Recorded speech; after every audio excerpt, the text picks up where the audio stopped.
अतर रात में जो वज़ीर दाखिला ने अचानक से एक प्रेस कॉन्फ्रेंस की, ट्विटर पर भी चलना शुरू हो गया, परेशानी होगी कि ऐसा क्या हो गया है कि आधी रात को वज़ीर दाखिला को राना सनाउल्लाह साहब को प्रेस कॉन्फ्रेंस करने की ज़रूरत पेश आई है। फिर जो कहानी निकल के आई कि किस तरह मनसूबाबंदी करने की कोशिश हो रही है, कौन सी कॉल्स इन्होंने ट्रैप की हैं, एजेंसीज को पता चल गया है। ये कुछ हो चुका है जिसकी पर्दादारी है, जिसको छुपाने की कोशिश की जा रही है, या वाकई राना सनाउल्लाह साहब की बातें 9 मई के बाद उनको संजीदगी से लेना चाहिए?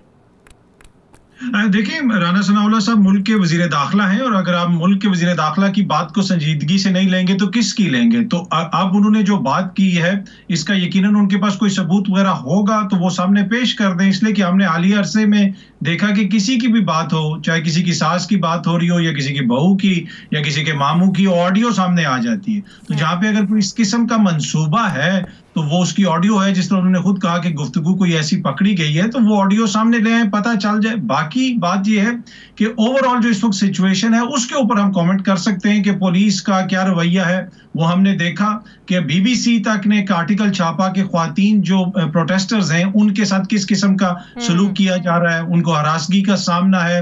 सीनियर सहाफ़ी मेहर बुखारी साहबा इसका जिक्र कर चुकी हैं एक वाक़ये का, दीगर जो सहाफ़ी हैं वो इस हवाले से रिपोर्ट कर चुके हैं। तो ख्वातीन के साथ जो कुछ होता रहा हालिया अरसे में, जिस तरह उनको सड़कों पे घसीट रहे हैं, किसी के बाल खींच रहे हैं, तो वो उन चीजों को तो देख के यकीनन सवालात उठते हैं कि जो इंतजामिया का रवैया है ख्वातीन के साथ वो मुनासिब लगता नहीं है। मुज़ाकरात के हवाले से इमरान खान बहुत ज़्यादा उनको अब हो रहा है कि मुज़ाकरात होने चाहिए, बड़ी बेचैनी कह दें या बड़ा शिद्दत से वो इंतज़ार करें कि किसी ना किसी तरीके से कोई भी इदारा उनके साथ मुज़ाकरात करे, इस्टेब्लिशमेंट करे, हुकूमत करे, लेकिन मुज़ाकरात होने चाहिए। लेकिन हुकूमत मुसलसल इनकारी है।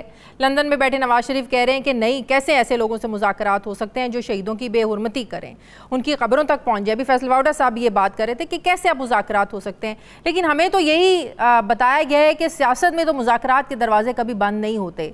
तो क्या फिर कि सोची समझी साजिश के तहत ये समझा जाए कि तहरीक इंसाफ को साइडलाइन किया जा रहा है?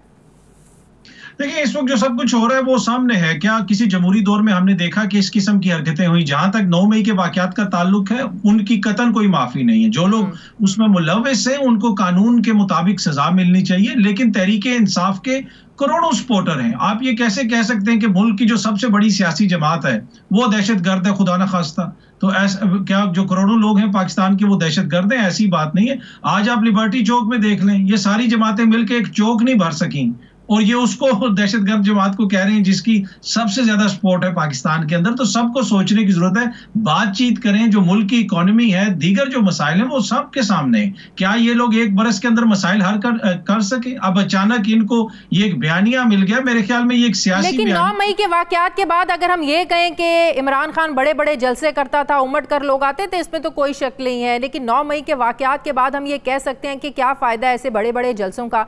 क्या फायदा आवाम को इतना ये तादाद में इकट्ठा करने का कि आवाम की ये तरबियत है कि आप इस तरह जाकर मुल्की अमलाक को नुकसान पहुंचाए?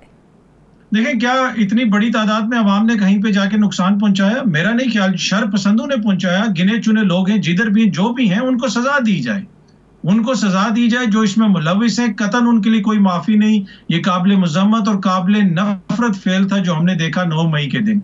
लेकिन आप करोड़ों लोगों को किस तरह आप इस सिस्टम से आउट कर सकते हैं? फिर क्या फायदा आइन का, फिर क्या फायदा कानून का, फिर क्या फायदा जमहूरियत का? आप बस फैसला कर लें ये दहशतगर्द है, वो दहशतगर्द नहीं है। ऐसे किसी के कहने से तो नहीं हो जाता ना। देखिए, जहां तक क्रिटिसिज्म का ताल्लुक है, नवाज शरीफ साहब भी बहुत इदारों पे तनकीद करते रहे, जरदारी साहब भी ईंट से ईंट बजाते रहे। ये सब कुछ हमने यहाँ पे देखा। ये हमारी बदकिस्मती है कि सियासत में चीजों को रखने के बजाय हम इदारों की लेकिन इतना टफ टाइम और इतना ऐसी बदसलूकी खवातीन के साथ और वर्कर्स के साथ इससे पहले ये हमने नहीं देखी। नहीं, ये बिल्कुल नहीं देखिए। आप देख लेना कि ख्वातीन के साथ जेलों के अंदर क्या हो रहा है। टू बी ऑनेस्ट मुझे नहीं पता, इस हवाले से कोई तहकीकात होंगी, कोई चीज सामने आएगी तो पता चलेगा। लेकिन जो सड़कों पे हो रहा है वो तो पूरी दुनिया देख रही है ना। वो तो बरतानवी मीडिया, अमेरिकन मीडिया दिखा रहा है कि पुलिस अवाम की गाड़ियां तोड़ रही है। ख्वाजा आसिफ साहब ने रिकॉर्ड पे आके कहा कि मैं उस्मान डार साहब से माफी मांगना चाहता हूँ उनके घर में जो उनकी ख्वातीन के साथ सलूक हुआ। क्या उन्होंने कहा कि नहीं, वो वजीर दिफा हैं? जिन लोगों ने वो सलूक किया पुलिस अफसरान ने, क्या उनमें से किसी के खिलाफ कोई कार्रवाई हुई? कोई कार्रवाई नहीं हुई। जिन लोगों ने, पुलिस वालों ने लोगों की गाड़ियां तोड़ी, वो आपके चैनल ने भी दिखाया, पूरे मीडिया ने दिखाया, उनके खिलाफ कोई कार्रवाई हुई? आज सोशल मीडिया पर चल रहा था, अली नवाज अवान के घर पर भी बिल्डोजर फेर रहे थे, वहां पर भी तोड़फोड़ कर रहे थे। ये लोगों के घरों में घुसकर, माँ बहनों के घरों में उनके अंदर घुसकर इस तरह मारने का रिवाज, यकीन करें हम लोगों ने पहली दफ़ा देखा है और देखकर शर्मिंदगी भी होती है और अफसोस भी होता है, दुख भी होता है। ऐसा हमने पहले कभी नहीं देखा। मार्शल लॉ के दौर में इस तरह नहीं होता था, लोगों के घरों के अंदर घुसने का रिवाज एटलीस्ट नहीं था। देखिए, ये बड़ा जो है ना काबिल मजम्मत है और मुख्तलिफ खबरें इस तरह की आ रही है और बार बार हम देख रहे हैं जिस तरह लोगों के घरों पे छापे मारे जाते हैं, सामान तोड़ दिया जाता है। उस्मान डार साहब का मैंने जिक्र किया, दीगर जो कायदीन है उनके घरों पे छापे मारे जा रहे हैं। लेकिन इसमें जो सबसे शॉकिंग चीज है ना, वो ये है कि ये जमहूरी दौर में हो रहा है। ये बिलावल साहब की जमहूरियत का चेहरा है, ये नून लीग की जमहूरियत का चेहरा है जो हम देख रहे हैं। इससे आप अंदाजा लगा लें कि इन लोगों की जमहूरियत कहां पे है। ये अपने सियासी मकासद के लिए इस एक बयानिए को इस्तेमाल करके इस तरीके से क्रैकडाउन कर रहे हैं और फिर मिसालें दी जा रही हैं कि जी ज़िया दौर में पीपल्स पार्टी खत्म नहीं हुई, मुशर्रफ दौर में जो है नून लीग खत्म नहीं हुई, तो इस दौर में कितनी जल्दी देखें किस तरह पीटीआई वाले टूट रहे हैं। तो क्या इस जमहूरी दौर का मुकाबला या तकाबला हम दो मार्शल लॉ से कर रहे हैं? इससे आप अंदाजा लगा लें कि इस वक्त क्या सिचुएशन है। बिल्कुल, नवाज शरीफ भी खड़े रहे, जरदारी साहब भी खड़े रहे, बीबी भी खड़ी रही, और आपको लगता है कि इमरान खान आज कमजोर हो गया है? देखिए, मसला ये है कि जहां तक सियासी उसका ताल्लुक है कि आप सियासी मैदान के अंदर खान साहब के बहुत सारे साथियों ने उनको छोड़ा है, तो इसमें कोई शक नहीं, यकीनन उनको डेंट पड़ा होगा। लेकिन क्या उनकी अवामी सपोर्ट कम हुई है? मुझे नहीं लगता कि इस तरह के क्रैकडाउन से उनकी अवामी सपोर्ट कम होगी या इन लोगों की सपोर्ट बढ़ेगी। उसकी वजह क्या है? बुनियादी वजह यह है कि ये लोग डिलीवर करने में नाकाम रहे। एक बरस में आप बता दें महंगाई को ये किधर लेके चले गए, सिक्योरिटी के हालात ये किधर लेके चले गए। ये कहते हैं हम 2 सूबों में इंतखाबात करवाने के भी काबिल नहीं है, हमारे पास पैसे नहीं है, और एक हम जौहरी ताकत हैं। आज हम यौम तकबीर भी मना रहे हैं, लेकिन हालत हमारी ये है इस हुकूमत की वजह से कि हम 2 सूबों में इलेक्शन करवाने के पैसे नहीं है हमारे पास। तो ये वो चीजें जिसकी वजह से इन लोगों को फायदा नहीं हो रहा। अगर इनको फायदा होगा वो तब ही होगा जब ये डिलीवर करेंगे।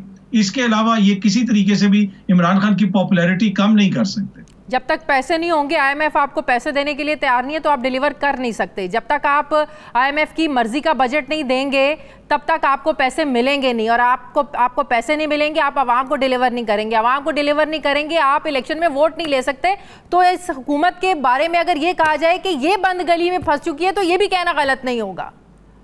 जी देख लें, इनकी जो तमाम तर कारकर्दगी है वो पूरी कौम के सामने है। इनका बयानिया आप सुन लें, सिर्फ आईएमएफ को आप देख लें तो पिछले 6 महीने के दौरान आप इनके बयानात उठा के सुन लें। अगले हफ्ते हो रहा है मायदा, उससे अगले हफ्ते हो रहा है बिल्कुल डन हो गया है, ये हो गया है, उधर से पैसा आ गया है। तो पता ये चल रहा है कि इनको कुछ पता नहीं है कि हम किस तरीके से ये निजाम चला रहे हैं, और उसका खमियाजा कौन भुगत रहा है? उसका खमियाजा पाकिस्तानी भुगत रहे हैं। तो मेरे ख्याल में इस तरीके से जिस तक ये कोई वाज़ेह हिकमत अमली इनकी नहीं होगी कि जनाब आईएमएफ से डील होनी है या नहीं होनी, जब तक ये कंफ्यूजन रहेगी तो मुझे नहीं लगता कि इकोनॉमी संभल पाएगी, और उसी वजह से फिर इकोनॉमी की ये हालत है। तो लेकिन इसमें देखिए सबको सोचने की जरूरत है। एंड ऑफ द डे ये भी सियासी जमातें हैं, इमरान खान की भी सियासी जमात है। इमरान खान के दौर में भी कोई दूध शहद की नहरें नहीं बह रही थी। राना सनाउल्लाह साहब के ऊपर जिस किस्म का मुकदमा हुआ था वो हमें याद है।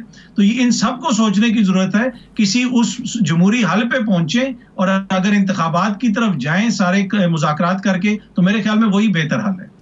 खान साहब ने जो कहा है कि मेरी गिरफ्तारी और नाअहली की सूरत में शाह महमूद कुरैशी की क़यादत में पार्टी को चलाएंगे, तो क्या पीटीआई का सपोर्टर वोटर इससे मुतासिर नहीं होगा? देखिए, पाकिस्तान तहरीक इंसाफ का जो वोटर सपोर्टर है वो सिर्फ खान साहब का है। जिस तरह नून लीग में अब मेजॉरिटी जो वोटर सपोर्टर है वो मियां साहब का है, उधर भुट्टो और जरदारी खानदान है। तो जिसको खान साहब कहेंगे वो लोगों ने उसी को वोट देना है। तो मुझे नहीं लगता कि उससे कोई फर्क पड़ेगा। अगर खान साहब बिल्कुल सियासत से अलग हो जाते हैं और वो कहते हैं मेरा कोई सियासत से ताल्लुक नहीं है, ये पार्टी शाह महमूद कुरैशी साहब के हवाले, हाँ फिर फर्क पड़ेगा।